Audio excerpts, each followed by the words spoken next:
Okay, thanks for coming back for a second session. Happy to see you back. So how are you doing today? I'm good. I'm doing good. How are you? Good. Um, so last time we talked about, just to do a quick recap, and then we'll do a recap, and then we'll talk about what you want to talk about for the rest of the session. So, if that's okay. Sure.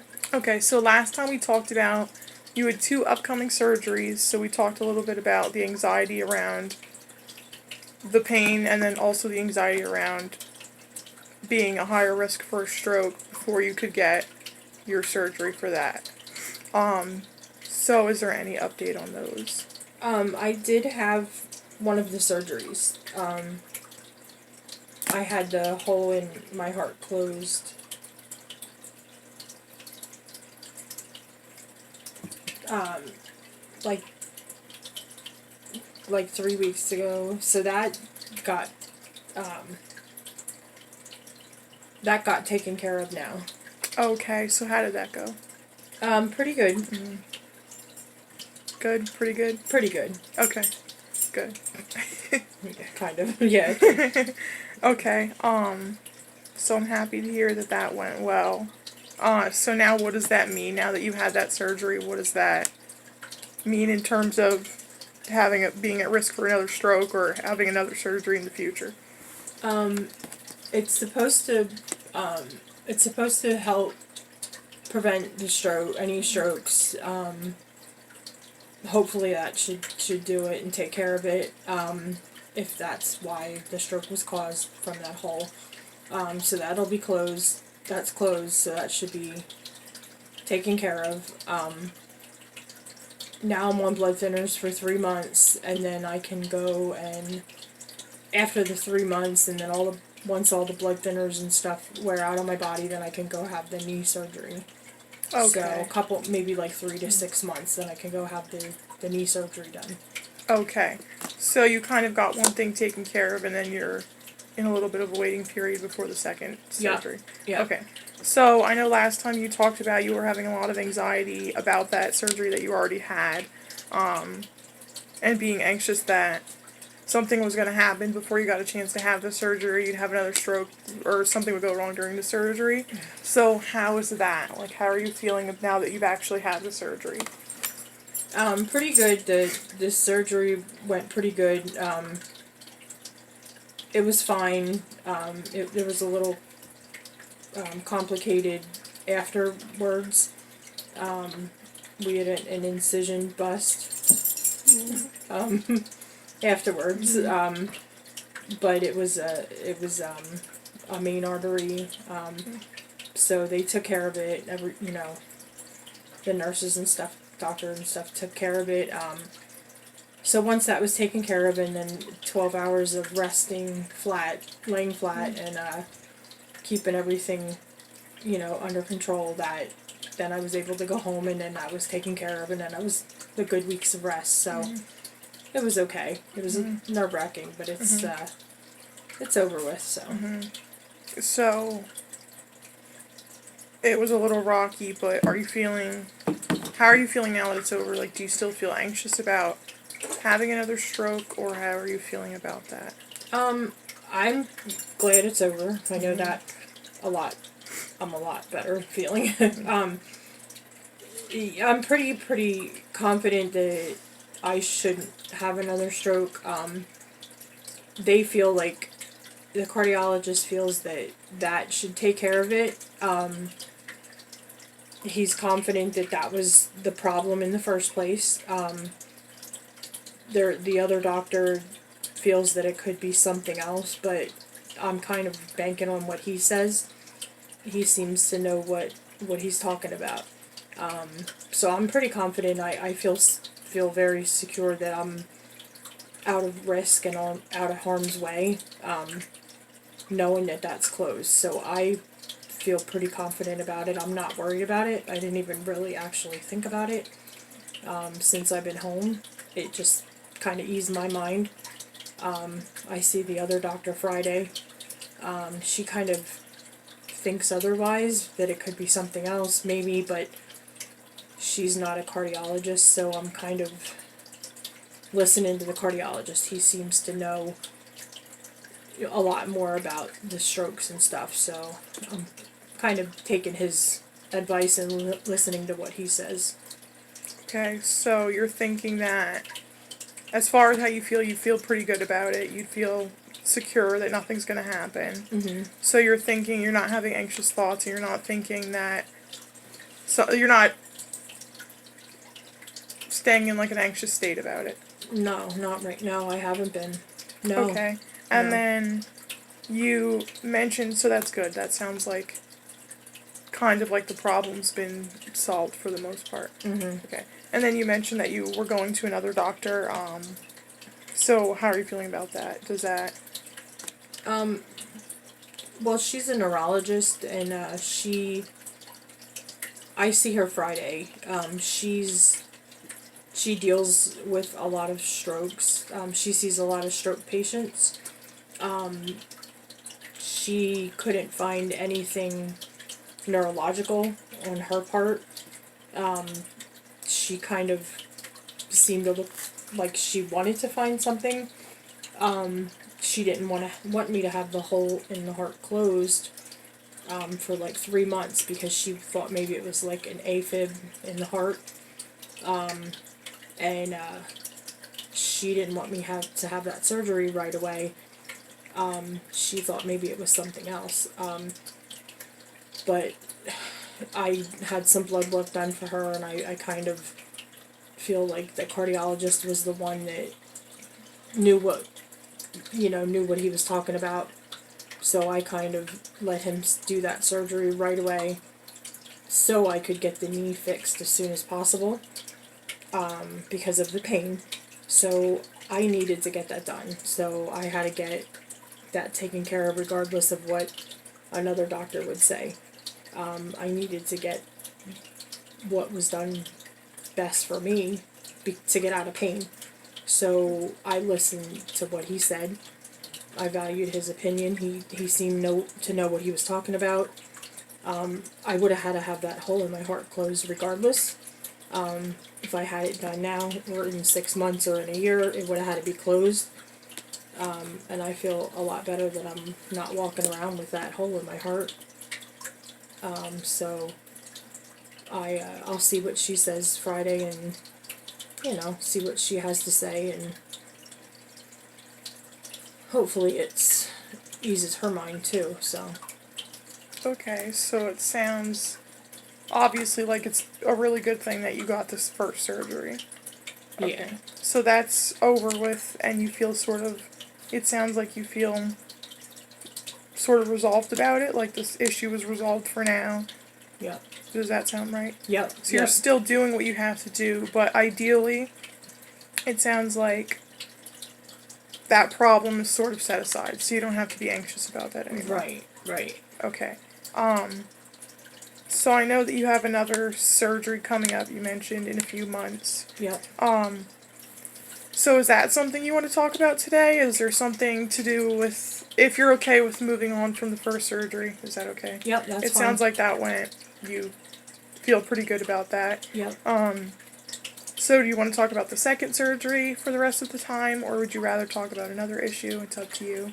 The second one's fine. Yeah, we can talk about the second one. That one I'm anxious about. That makes me nervous because I know it's a long, painful recovery.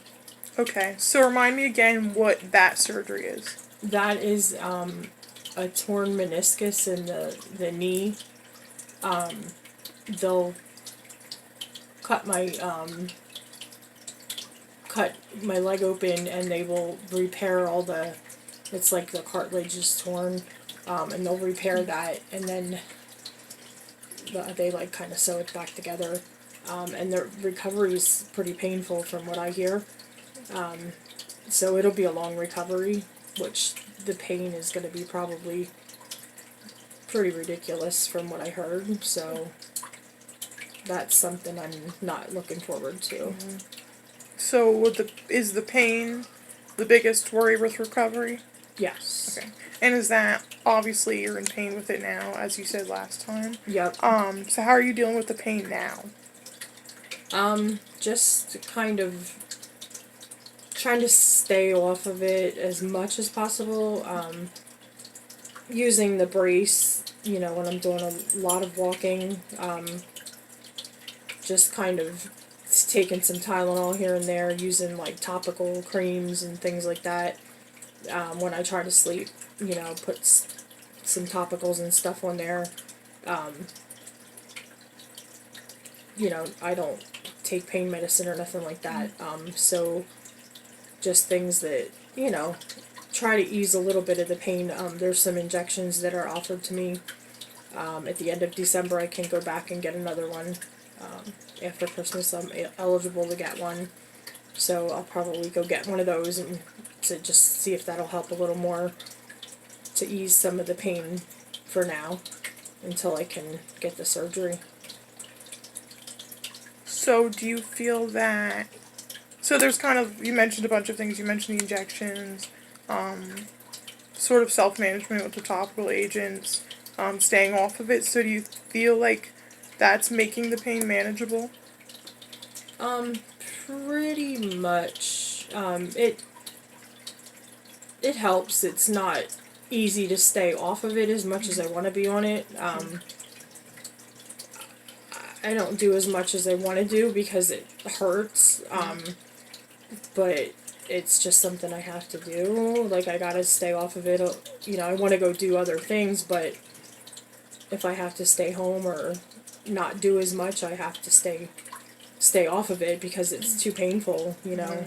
I can't get some things done that I need to do.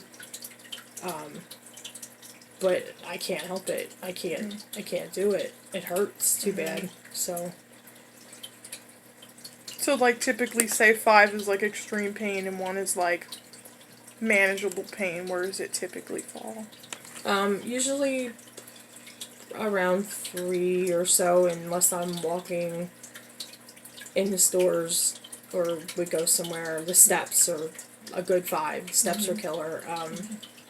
Going away is extremely hard because the walking is really hard. A lot of walking is the worst.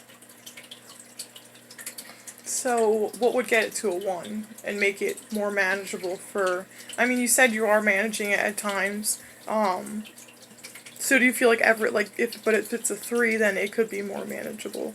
So, is that, like, a goal? Like, do you want it, and is that bothering you? So, you said you wanted to talk about it, so is that something that you would want to bring the pain level down and make it more manageable until a few months from now when you can have the surgery? Definitely. I'd love to be able to get that pain level down. It's hard to have it hurt so much all the time. It's a constant pain. It doesn't really go away, like, at all. You know, it's always the painful thing. Even when I try to sleep, it's the worst when I'm trying to sleep. That's the worst. That's just as bad as walking on it for some reason. So, yeah, I'd like to be able to get the pain down. Okay, so is it fair then to make that add that as a goal for a future set? If you decide to come back for another session, it's fair to have that as an established goal. Definitely. Is pain management. Yeah, definitely. Okay. And when you're saying, so you said, like, it's the worst when you're sleeping. So, what is that like when your pain is at? Would that be at a 5 when it's the worst? Yeah, when I'm trying to sleep. Yeah, because I sleep on my side, and I cannot lay one leg, like my leg on the other side, like one leg on the other leg. I can't put the pressure on it at all. So it's, like, really awkward. It's just uncomfortable to not be able to sleep. Extremely uncomfortable to sleep. So no matter how I try to sleep or lay, I just can't lay. So what do you do then? Like, since you can't lay comfortably, what happens then? I usually just roll around a lot, try to get comfortable, use a pillow on my knee, under my knee, just try to roll around a little bit, try not to think about it, hopefully fall asleep quickly, and just try to get to sleep. You know, once I'm sleeping, then it seems to ease up. because I'm sleeping. So Mm-hmm. So you said try not to think about it. yeah, Does that work? sometimes. Not really. No. Yeah. It, I mean, I try to like put it out of my mind, but it's there. It's hurt, and it's like it's not. It's there. You know, it's there. It's you just. It's basically just trying to fall asleep. But it is sometimes I'll lay there for like a half an hour, 45 minutes, is interrupting to my sleep. Put it that way. Okay. So that must be rough because you're not getting the amount of sleep you need, and that's only gonna spiral and you'll be more stressed about it and less be able to manage it, if that makes sense. Yeah. Yeah. Okay. So going back to what you said about trying not to think about it. So one thing people do sometimes for pain management, specifically with CBT, is mindfulness meditation. Do you know what that is? No. Okay. So it's sort of the opposite, oddly enough, about what you said about not trying not to think about it. So, and we can talk about this more. Maybe we can do like a potential homework assignment or something until next time, is to like research a little bit more. But just to introduce the idea, it's kind of the opposite of trying not to think about something. So it's sort of like hyper focusing on something. And then in the long run, it's supposed to build your tolerance up to horrible, or I shouldn't say horrible, to bad experiences or bad feelings.